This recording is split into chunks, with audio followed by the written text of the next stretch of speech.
नमस्कार, महासागरच्या डिजिटल चॅनलमध्ये आपलं स्वागत आहे। आपण पाहताय महासागर न्यूज।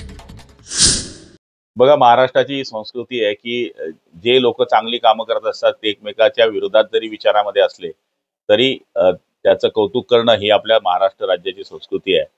आणि शरद पवार साहेबांनी त्याच आधारावर या ठिकाणी शिंदे साहेबांना पुरस्कार देत असताना त्यांनी चांगलं काम केल्याचं कौतुक केलेलं आहे।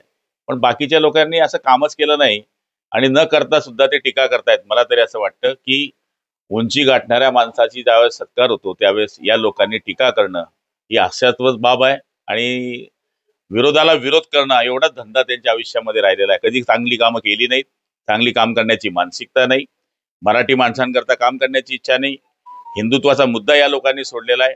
आता शिंदे साहेबांनी 2.5 वर्षामध्ये जी चांगली कामं केली त्याच्या आधारावर या ठिकाणी पवार साहेब बोलल्याचं यांच्या पोटामध्ये जे पोटशूळ उठलंय, मी त्यांचा निश्चितपणाने निषेध करतो की ही आपल्या माध्यमातून केलेली टीका म्हणजे मला तरी असं वाटतं की एखाद्या चांगल्या कर्तृत्ववान माणसावर केलेले जे घाणेरडे आरोप आहे ही जनता त्यांना माफ करणार नाही, असं माझा त्यांना इशारा आहे।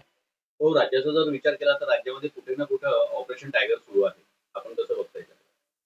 नाही, बघा, आपण पाहिलं असेल की विचारधारा सोडून ज्यावेळेस माणूस राजकारणामध्ये पुढचा प्रवास करत असतो त्यावेळेस लोक जी जुळणारी असतात ती विचारधारेमुळे जुळलेली असतात, आपल्या नेतृत्वाच्या कार्यामुळे जुळलेले असतात। पण आपण पाहतोय की यांची निवडणुकीमध्ये घेतलेले जे विचार आहेत आणि त्यांची जे झालेलं अपयश आहे आणि हे सगळं लक्षात आल्यामुळे मूळ धारा कुठे आहे तर ती शिंदे साहेबांच्या शिवसेनेमध्ये आहे। त्याच्यामुळे ऑपरेशन टायगर हे सक्सेस होताना महाराष्ट्रामध्ये दिसतंय। बरेच लोक शिवसेनेमध्ये या ठिकाणी वापसी करतायत। आणखी पुढच्या काळामध्ये आपण बघा, अर्धी ठाकरे सेना ही शिवसेनेमध्ये असेल।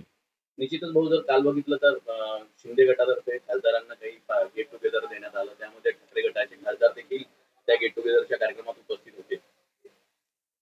सगळीकडेच गडबड आहे। आपण पाहत असाल तर नेतृत्व ज्यावेळेस वेळ देत नाही, काम करण्याकरता आगेकूच करत नाही, त्यावेळेस जो माणूस अपेक्षेने निवडून आला असतो त्यांना मंत्रालयाच्या समोर पुन्हा 5 वर्षांनी परीक्षा द्यायला जायचं असतं। त्यामुळे हे लक्षात येत आहे की खरे काम करणारे कोण, तर खरे काम करणारे एकनाथ शिंदे आणि त्यांचं सरकार।